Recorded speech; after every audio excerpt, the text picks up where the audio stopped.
Hi and welcome to Everyday Vlogging with Rich Pasini. Today is January 31st, 2019. Thank you for tuning in. I just want to start off by saying thank you to the new subscribers who recently subscribed to my channel. It is greatly appreciated. I hope you like the content and come back for more. I don't know if you guys attended that Avalara webinar, the 10 sales tax to live by. I was listening to, I didn't get a chance to listen to the whole thing because I was doing a video, of course, when it came on. I know I should have worked a way around it, but I didn't. But anyway, they sent me a link to, I could listen to it, to rebroadcast it again. And I was listening to it, the whole thing in its entirety. And I'll be honest with you, from what the gentleman was talking about over there, of all the tax compliance, it sounds really complex to me. I'm not a tax person. I'm not a CPA by any chance. I don't know too much of the tax laws. I only know the basic stuff for myself. But what this gentleman was talking about, it was kind of like way over my head for me, okay? People different we all learn at different paces and stuff, but he was telling, the way he was saying the things that you had to comply with and the things you had to, get involved with, and the jurisdictions, and that if you have a resale certificate, some states may want you to do it on your annual, or reinstate it annually, because these states want their money right away. It was just a whole. I was just listening to it in an aura of disbelief to myself again, because I'm saying to myself, this is crazy, right? Now, you have thresholds to work with, if I'm not mistaken. I think it's, from what he was saying, I don't know if it's most states. You got to see how when they start coming aboard. If you look at the charts, he did, what do you call it there? Not spreadsheet, but he did, the webinar there. What do you call it there? The templates, when you're doing the program and stuff like that, they're showing the templates, whatever. Anyway, he was showing the United States from 2018 to 2019. How many states joined in on it, and it's kind of crazy stuff, folks. I'll be honest with you. According to him, what the threshold was is if you do 200 sales in a state and you make $100,000, you definitely have to comply, no doubt about it. What I would like, I didn't get a chance to ask him because, like I said, I watched it after the show. I think you could email him too if you want to find a little more about it. What happens when you under that threshold? Do you still comply?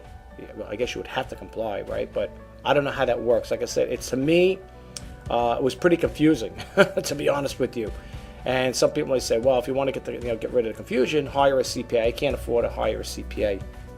Okay, with the way sales are going on eBay, I'll be honest with you. With the sales, the way they're going on eBay, I don't think I have to worry about any tax compliances for this year anyway. Because, well, for last year anyway, the sales were so stagnant. I mean, I already printed off the sheet from PayPal for the annual sheet. What I did the last year, from last year, from the year prior. I'm making less money for 2018 than I did in 2017. So, but this whole thing, you got to listen to it. I got a screen, I got a window up. There's a different speaker on there. PowerPoint, the PowerPoint thing. That's what's talking about, the PowerPoint presentation slides. This is a different guy that was on there. The first one with the regular seminar, I think, was January 29th. I think it started Eastern Time, 2 p.m., 11 p.m. Eastern Pacific Standard Time. And what happened was, it came on at that time there, and I was doing a video. I didn't want to stop to do it because I wanted to keep going with the video. And I ended up missing like 25 minutes of it. I think it's like a total of an hour and something. Anyway, I'm going to bump out of here. I'm going to show you the website. You can check out the YouTube channel if you want to listen to it for yourself. Be my guest if you do listen to it. Now, this is a different presentator, a guy who's doing a different presentation here, a different gentleman. I don't know how he is, if it's the same thing. It looks like it's the same, program slides, PowerPoint slides, and then he's talking about. So if you don't, you may want to check into us here. I don't know. So I don't know how many people are going to comply with. I know you have to, but it's not only compliance; it's also complicated from what this guy was talking about. I'm talking about the regular, the other guy from the seminar that was broadcast on January 29th. It was wicked stuff. Anyway, let me get out of here, and because I want to do the news too. I got a lot of windows open I want to expand on, but I just want to take it to that YouTube channel, and you can check it out for yourself. All right. Okay, here's the YouTube video. If you want to go to their site, how I got to it, because I was trying to look it up in my email. I know I have the email somewhere with it. It's the 10 sales tax rules to live by. And if you go to their website, or just type this in on a Google search, that title, it'll bring you to this here. But if you want to go to the URL directly, it's www.avalara.com. And you can check it out. You can see here, it's about an hour and 2 minutes long, whatever. The regular webinar had answers and questions at the end there. They had a question part there where people could write in, answer some question. These guys would help you out. Yeah, you got to check it out for yourself, folks. If you do, and you may understand a lot better, but to me it seems like it's a lot to digress. And I'll be honest with you, I don't know how this is going to play out. I really don't. I mean, with 26 million, eBay sellers out there, I don't know. That's the thing. I want to find out when you fall into the threshold. Now, I know there was a law passed when the last administration was in that if you made any sales, I believe it had to do with online sales. Don't quote me on it. Anything over $600, you had to, put down as taxes, that you made money off as income. So I don't know, what this is going to entail. But if you guys get a chance, check it out. If you listen to the thing and you want to comment later on, say, I checked it out, I didn't find it to be that complicated or complex, whatever. Then, you got a better understanding than I do. But anyway, check it out if you get a chance. It's going to apply to everybody because it deals with online sales. So it is what it is, folks. But like I said, maybe I'm making a mountain out of a molehill, but you might want to check into it for yourself. All right, let's get out of here. And let's jump right to the news here. I'm going to be bouncing around because I got a lot of windows open up, and I don't want to expand too much on each of them. I just want to go brief, because it is getting to be a little too much, and I think I'm turning more subscribers off than gaining them, to be honest with you. All right. Anyway, this came out here January 30th, 2019. This is from eSeller Cafe, and the URL is www.esellercafe.com. eBay. Extreme weather in the Midwest forces USPS to suspend deliveries.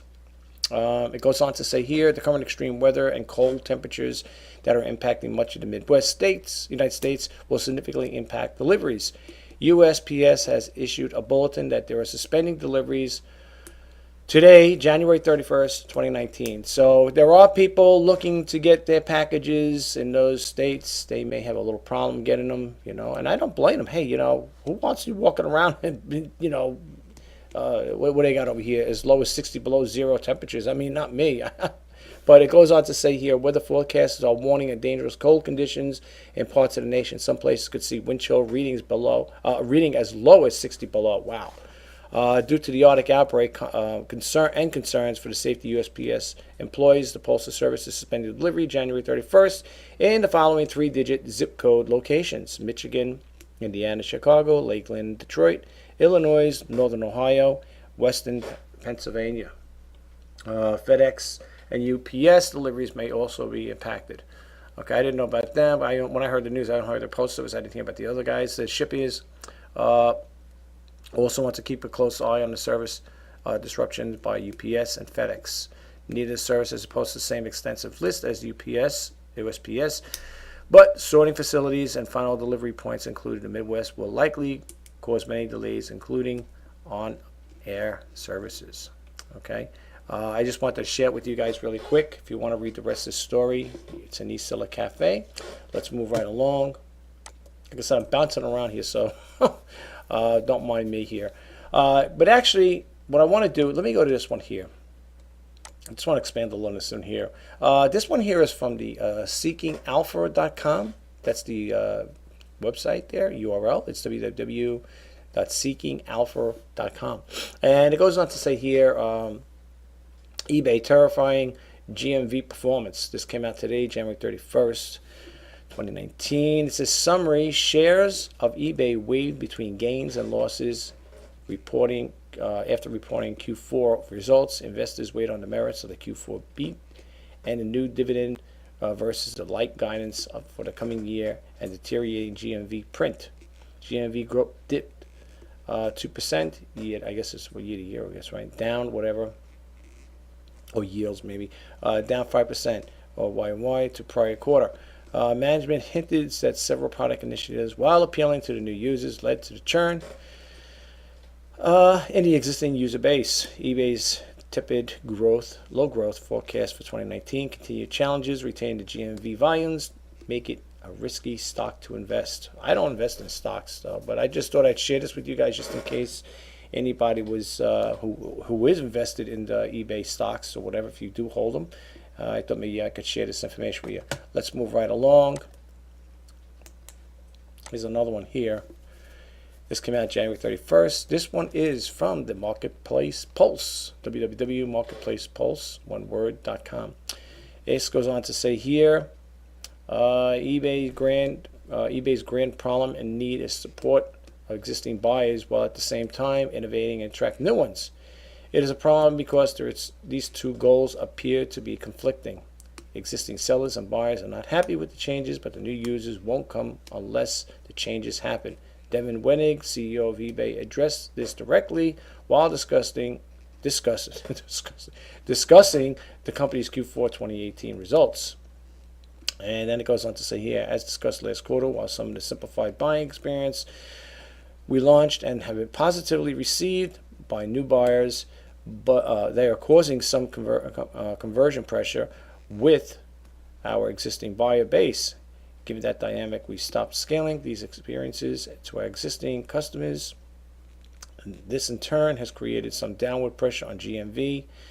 As we lap the acceleration from last year, we'll continue to roll out these experiences with new buyers. Devin Wenig, CEO of eBay. Okay. Anyway, you could check the rest of this story out here if you choose to do so. I want to move right along. PayPal working on life without eBay revenue. This came out January 30, 2019. And this goes on to say, it was just a year ago that eBay announced it was moving towards building its own payment system and moving away from PayPal to process payments on the marketplace. Now, if you click these active hyperlink on, I'll take you to the to the other website. Then you can read further more into this here. But I'm just going to expand a little on this here. The original operating agreement with eBay and PayPal split called for an initial term for 5 years. That PayPal would be a primary payments provider or a merchant of record for eBay. However, language in the agreement allowed eBay to become the merchant of the record to test its own payment system. You guys, I don't know if anybody's out there is using it. I think that I did a video on it the other day. That they said there's only 3,500 people that applied for that opted in or using the new payment process. I don't know. I heard people that were using it. Some people liked it. Some people didn't like it. I don't know. Me, I didn't opt into it. I don't plan to. I'm going to stay with PayPal as long as I can. Let's see what goes on to say here. It says, however, the language and agreement allowed eBay to become a merchant of the record to test its own payment system. The agreement allows eBay to process up to 5% of the GMV volume in up to test jurisdictions, and 4 and 10% of DMV for year 5. If you guys want to check into this here, I'm not going to get into it too much here. What is this here? When you get to YouTube views, dreaming of becoming a YouTube session, let's busy. What is this here? I don't know. I got to check that out. What this is? I keep hearing it. This Sprizzy. Well, I'm always curious about it because, like I said, my own YouTube channel. Anyway. If you want to check that out, you know where to go with that one. Let's move over here. The next ones, I think these are going to be for, I think these all might be from ecommercebytes.com. Let me get a URL. It's www.ecommercebytes.com. This story came out over here. January 28, 2019, eBay crackdown on Black Americana. It says, last week, sellers found that they were unable to relist in the Black Americana category on eBay. Our reader told us he had been selling Daddy's long leg dolls on eBay for several years, But when he went to relist them on Thursday, he got a warning message. He called back eBay. He called eBay, and the customer service said that the term that eBay considered offensive was Black Americana. Okay, I didn't know this here. To be clear, eBay has a Black Americana collectibles category under ethnic and cultural collectibles. And then it goes on to say, we found several threads on eBay boards from other sellers who are unable to relist in the Black Americana category. One seller who has been listing a series of famous Black American posters for years on eBay said they received the following error message when trying to relist them. Relist your listing. It looks like there's a problem with this listing. Your listing includes a term not permitted under our offensive materials policy. Please see our policy for more information. You could check into this here, folks. That's the first time I'm hearing about it. I just thought I'd bring it to your attention. This, like I said again, this story came out January 28th. So if you would like to look it up, can finish reading up on it, you can. And just go to that site. I gave you the URL already, so you know where it is. All right, let's move right along here. This is same. If they're all the same site, I'm not going to keep repeating it, so you know where to go if you like to read it. This one came out here. Today is January 31st. Oh, that's the latest one. I'm sorry, January 29th. I'm looking. You know what I'm looking? If you look over here, folks, on this site here, you'll have the latest. Okay. Wow, look at this. I didn't see this one yet. Amazon seller receives threat from. Let me scroll. Oh, it went too fast. Wow, okay. I'll have to click that on to check that one out. I didn't know that. Okay, this one here goes on to say Etsy seller hits with promoter listings bug on Monday. Etsy sellers were unable to manage their promoted listing ads on Monday due to a apparent glitch, leaving some paying for clicks they couldn't dial back. Wow, okay. I don't sell on Etsy. I'm registered to sell on Etsy, but I don't use the service. I think I told people once before. I had put a couple of vintage T-shirts on there. I let them on for a while. I think close to a month. No, they were for a month on there, and I didn't get any feedback. I didn't get any traction on it, so I took them off. But anyway, I don't really, sell really on Etsy. But for those of you who do, you might want to check this out. But anyway, it goes on to say there were several threads where sellers explained the problems they were having lowering their bids or adjusting their daily budgets. Now, whenever you see these dark blue ones like this here, these are all active hyperlinks. You could click it on if you want to read it to get more information on it. You could definitely do that there. If you are an Etsy seller, you might want to read the story here. Okay, let's bump along here and get out of here and go to this one. This one came out January 28th. It goes on to say Amazon sellers are sick of Amazon sellers. Okay. Amazon sellers are sick of Amazon sellers. It seems sellers are bemoaning the fact that other sellers dilute the Amazon experience, especially newbies or sellers from sites like eBay, where the expectations around selling practices are different. Some cite variations from the 80-20 rule. 20% of Amazon sellers contribute 80% of the problems. 80% of the problems, some say. This can lead to poor experience for buyers, which in turn harms quality sellers. For example, such sellers may lack knowledge and regulation of sales tax and packaging requirements. Let's see what else it says. In addition, the sellers say they now have to fight for the resources because poor quality sellers gum up the system with their errors, poor practices, according to one complaint.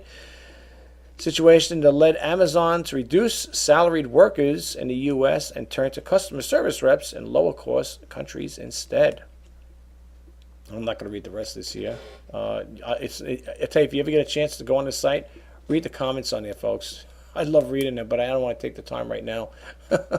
I'll have to check that out another time. Anyway, here's another one here. This one came out January 28th. eBay return policy does not fit. It goes on to say someone wrote into Ina Steiner, who is the owner of e-commerce Bytes. Dear Ina, this case seems particularly egregious on part of eBay. It involves a jacket sold to a customer in the U.S. It was shipped on time, and all of that delivered according to the tracking details. The next part of the story is that I receive a return request for doesn't fit, which as a reason for return puts the cost for return in the buyer's corner. All well and good. I did then accept the return. 8 days later, I received 2 emails from eBay, 10 minutes apart. The first stating that the buyer has opened up a case, and the second that eBay has sided with the buyer and granted a full refund. In most cases, folks, I'll be honest with you, the way this thing's the way this is my personal take. eBay, in some cases, okay, not all, but in some, a good majority of them, from the stories I read, they always seem to side with the buyers, as far as I'm concerned. And I'll explain. I'll give you a for instance or an example. I had listed, I think it was an Epson printer on eBay. I think I did a 30-day listing. I put it up there for parts not working. Okay, I put it in the title. I put it in the body of the description. Same thing. Okay, I sat in there. I told the person this here is the printer is not working. I would like to keep it. I like to make it a final sale. If you do buy this printer, please do not take any parts out of it and send it back to me, because if there's any parts missing from it, I can't accept the return. Anyway, the buyer gets it. Right now, the buyer lives in Brooklyn. I'm like 45 minutes away from. I could drive to the person's house. Gets the printer. Let's say I mail it out on a Thursday or a Wednesday. Guy gets it on a Thursday. He opens the case up Friday, sends it back. Getting ready to send it back. And I told eBay, and here's the reason. Not as described. Parts are missing. First off, there were no parts taken out of it. The thing just didn't work. I tried working it and making it work. It just didn't work. There were no parts missing from it. And he brought in there not as described or something like that. And I called up eBay. I said, first off, it's got it in there. It's for parts not working. What part don't you understand? That's what I felt like telling this person. It's parts missing. It's defective. It says it right there. Not for parts not working. What more do you want me to say? Long story short, I complained to eBay about it, and they said there was nothing they could do. They said I could appeal it, but otherwise there's nothing you could do about it. So that was the case. And I said, all right, I know where we're going. I know where this is going. I'm going to end up paying the buyer for return shipping. It's going to cost me $14 because some guy orders a printer that's not working for parts only. He gets it. And then in turn, he says, for parts not working, he goes, I'm missing parts or defective or whatever, not as described. When it clearly states, for parts not working. In the body, description body, and on the title. So it's not like he didn't know about it. But anyway, I took a beating on that one. It cost me $14. That's why I'm not crazy about this return shipment thing. But in order to have that top rate seller badge, if you want that to be promptly displayed on your listings, you need to comply with eBay's rules and regulations, or else you'll just become a regular seller. Instead of being a top-rated seller, you'll be a regular seller, Anyway, enough with that story. You know where to go if you'd like to check this out. Wait, we did talk about this here. Right, let's make sure, though. We got everything here. Yeah. I don't want to expand the topic because it does upset me. All right. Hit the trouble in Q4. eBay CEO says things will get better in 2020. Oh, great! We're gonna wait another year before things will get better. I'll probably be working back on the job workforce anyway. I'll probably back to the 9-to-5 job before that happens. Here's a free guide from stance.com here. Free guide, 2019 U.S. postage rate increase. Get all the info on 2019 rates. I'm going to leave this open because I definitely like to get this here and read what that's all about. Anyway, so it goes over here to say eBay spent more on marketing in the fourth quarter, but the sales were nearly flat as the paltry 2% growth in GMV compared to a year ago. U.S. sellers took a look, took the biggest hit. I was going to say took a biggest hit. eBay reported GMV decreased in the U.S. by 1% in the fourth quarter year over year.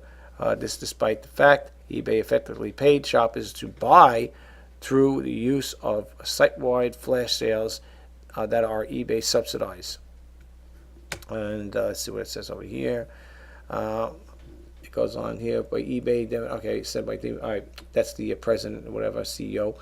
Not structured data for SEO pages delivering less traffic for lower conversion compared to a year ago. While the increase of our marketing spend in Q4, we experienced lower returns than expected. Well, I don't know. I often wonder about the future of this place anyway, to be honest with you. But whatever. Let me go to the next one.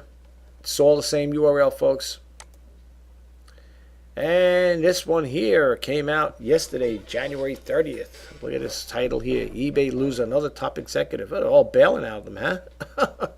Who's this person? eBay has lost oh, look at that. eBay has lost or axed another top executive. PR Week reported that eBay UK communications director Julia Hutton-Potts has departed after 11 years at the company. Wow. Development doesn't help eBay's board of directors defend its position against activist investor Elliott Management, which is called to the turnover of eBay leadership team. To turn over, oh, look at that. It goes on to say, alarming. On the other hand, it may be part of the cost-cutting measures meant to appease shareholders. You know, eBay did have layoffs. I don't know, was it back in 2016? I remember doing a story about it. And I don't know if it was 2016, 2017. This is nothing new with layoffs and stuff like that. If you hear that there, like if I hear that they're talking about having layoffs, I won't be surprised. The way this company is being driven, I don't know. It's nothing would surprise me, folks. But hey, you know, it is what it is, right? You got to go with the flow. Anyway, let's bump out of here. Let's see. I think I did this one here. Right, we did that one. Here's over here, big e-commerce. BigCommerce adds shipping solution. This came out January 30th.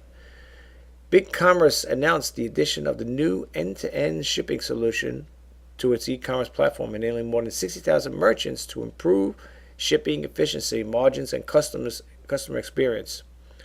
BigCommerce shipping is currently in beta testing and is expected to be available in the U.S.-based merchants by the end of the year. By the end of Q1 2019, with international access expected to open later this year. And then it goes on over here to read. I'm not going to read all this here. So you know the website. You can check it out if you desire to do so. This one here was posted January 30th, 2019. eBay is charging its free structure in the UK for private sellers who are sellers that don't sell online. As a business beginning March 3rd, private sellers with no store, called Shop in UK will receive 1,000 free listings. I think I talked about this yesterday. I talked about that day about the free listings. Yeah, I don't know. I mean, I have that starter store. I don't know if that's going to work with me. I mean, I get 100 free listings. I don't know if they're going to, get that an additional. I have to call up eBay and find out that works with me. Yeah, so we'll see. We'll see. With no store, yeah. Yeah, well, I don't think I'm going to qualify for that anyway. But I thought the last time I spoke to one of the customer reps, I don't know if they said I could use that there. I don't know. I got to find out. They sound a little, because I got two different stories with that there from different representatives. So I don't know. One sound like even though I have the free, I get the free listings, I can get additional listings. Another one said, you can't. So I don't know. Who knows? It doesn't really make a difference for me because I don't have 1,000 items to sell anyway. Currently, your free listings cover 1 3-day duration listings. After the change, if you choose to list these for shorter durations, you'll be charged. So, special duration listing upgrades at 35 cents. Yeah, I did that too. I did that yesterday in the news, so I don't want to expand too much on this here. But if you would like to check it out, you could just go to eBay, ecommercebytes.com. Okay. Sellers. This came out January 29th. Sellers get sticker shock with the new postal rates. Well, I'm not crazy about it either, but there's nothing you could do about it, unless you're going to go with different carriers. I had a FedEx account. I closed it because the U.S. Postal Service was giving me better rates than the FedEx, so I ended up closing it. I thought FedEx was very expensive, but other people may beg to differ. They may say, hey, I like FedEx. I think FedEx is really good. So I don't know. It's all a matter of choice. The new USPS postal rates took effect on Sunday, and we're seeing some reports from sellers who are adjusting to what in some cases are significant increases in cost. They are also causing some confusion. Let's see. For example, we received a letter from a reader who explained I used the new eBay calculated shipping method on the first class since the rates have changed. I've listed an average of 99 cents. Oh, okay. Starting bid and calculated shipping. I was hoping to sell it for more, but sold it for 99 cents. Well, that's the thing. Once you do that there, you got to follow through with it. eBay charged a customer $1.70 for shipping, and yet I had to pay $2.84 for shipping. So I lost 15 cents plus eBay's PayPal fees. I called them, and they suggested I do free shipping, swoosh, whatever. I don't know. I'm not a big fan of free shipping. I'm not a big fan of return shipping either. The way that the seller has to pay for return shipping, only because, like I said, if they get a bug up there, where they don't like the item, or they decide the last minute they can get it cheaper and they want to send it back to you, then they come out with those little excuses, not as described, or a defect, whatever. It's defective, whatever. They got the and those will get them back, and they get everything back, and the seller will take a loss on it. So. I've had a couple experiences like that, and it stinks. I wish eBay could change that, but we'll see. Anyway, let's keep moving right along. Winter. Okay, Super Bowl to impact the economy's deliveries. We talked about that. Another story. If you would like to read it over here, you can check it out. I'm not going to expand too much on this here, folks, because we covered basically one like that on another website. Let's see. Amazon robots are delivering packages in Snohomish, whatever. This came out here January 28th. If I can move my mouse cursor. January 28th, 2019. Amazon robots with the non-threatening name Scouts are patrolling the streets delivering package. This is interesting because you're going to have something coming down, and I don't know if somebody would try to steal that thing. I don't know. I'd be a little... I don't know. I like the old conventional way, the mailman brings the package. If it's a signature delivery, you sign for it and boom, you're off, But this one here, I don't know. I mean, who's to say they're going to take this little thing? Oh, man. Anyway, so it says over here, Snohomish, whatever, in Washington is part of the test. Amazon explains the Scout is an autonomous delivery device the size of a small cooler on wheels. In a blog post, Amazon explained, we're starting with 6 Amazon Scout devices delivering packages Monday through Friday during the daylight hours. The devices will autonomously follow their delivery route and will be immediately accompanied by an Amazon employee. Okay, all right. So someone's going to be accompanied by it. We delivered Amazon Scout out at the out a research and development lab in Seattle, ensuring that the device can safely and efficiently navigate around pets, pedestrians, and anything else in their path. Well, it's pretty cool. I mean, I know he is doing something with drones too. There was a thing with drones. I don't know if you've seen that there, but yeah, he was doing something with drones. Let me just see something here. I want to see. Okay, we got to go to a different one. I want to keep one of these windows open because you know why, folks? I want to read that story here. This one here. What happened to the updated one? Hey, that's odd. Before it was updated, remember? Now it's not updating. I want to read that one about the Amazon story. I want to take it off. That's pretty interesting. All right, I guess I ain't going to find that one then. I want to read that story. Oh, there it is. Let's see here. Bear with me for 1 minute, folks. Well, you know what? We'll read the story. I want to read that one with the seller. If I can get a hand on that one. Creepy iPhone bug harks back 1974 Gene Hackman flick. Privacy advocates and those distrustful and technology were vindicated today. The title of 9to5mac.com article says it all. Major iPhone FaceTime bug lets you hear the audio of a person you are calling before you pick up. Oh, look at that. I was having this discussion with my sister the other day, and she brought this to my attention. She goes, "Did you hear about it?" I said, "No, I didn't." So this is what she's talking about. Now, is this, I guess, I was telling her, I said, well, maybe that's for the new iPhone. She goes, well, they didn't specify. She just said it was for the iPhone. Now, I have FaceTime on my iPhone, on iPad, so I would think they probably do have that there. Interesting. I didn't even know that, folks. Honestly, this I didn't even know. The publication explains that the bug lets you call anyone with FaceTime immediately hear the audio coming from their phones before the person on the other end has accepted or rejected the incoming call. Wow, look at that, All right, I didn't know about that, guys. If you know about it, you want to drop a link below, please share it with us. I'm curious to know. Now, I want to see if I can get into that thing here. Where is it? It scrolls too fast. I wonder if I can get it. Nope.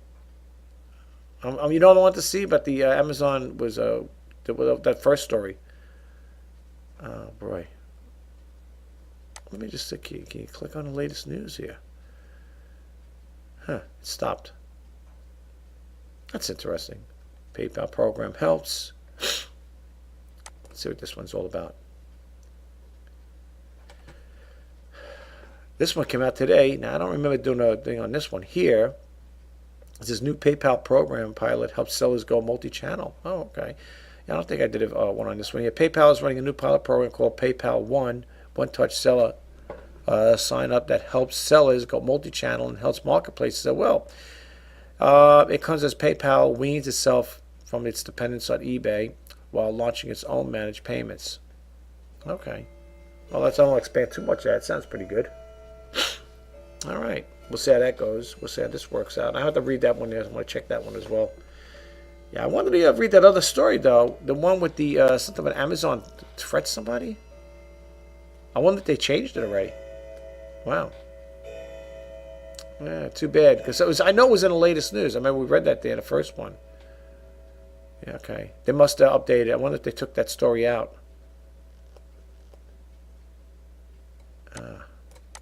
Let's see. Yeah, okay. Well, that's just the same thing. Yeah, it's surprising. I wanted to read that other story. All right, anyway, let's bump out of here. And I was keeping this open for a reason. What was that for? All right. I'll have to check this out. I know I kept this open for a reason. All right. Anyway, let me bump out of here, folks. Yeah, I just wanted to share that information with you guys really quick. Listen, if you guys didn't check out that webinar, it was on January 29th. Check it out if you get a chance. If you got the time, if you could devote an hour to it, listen to what they have to say. Listen to what the guy has to say on the YouTube video. I have a link, but I don't want to give it out because, like I said, it's attached to my name. So I think they only gave it to me because I attended their webinar, which I did. I missed like I said, 15, 20 minutes maybe, if that, or maybe a half hour tops. But I did go back and I did listen to the rest of it and stuff like that, taking notes. I just find it to be a little too much for me. I don't know. Maybe you guys, if you listen to it, this is a different guy now talking though. I'm talking the first guy from the webinar. You got to check it out if you can get that from Alvera. I mean, well, that one there is the one there, but with the original speaker that time, he was really peppering things out there. And to me, I don't know. To me, it seems like it's gonna be a little complicated, but I don't know. That's just me. Anyway, guys, I hope you have a great day. I hope you like this video. If you do, get a takeaway from it. Please subscribe, like, comment, and share. Until next time, guys, Rich Pasini signing off. Have a great day now. Bye-bye.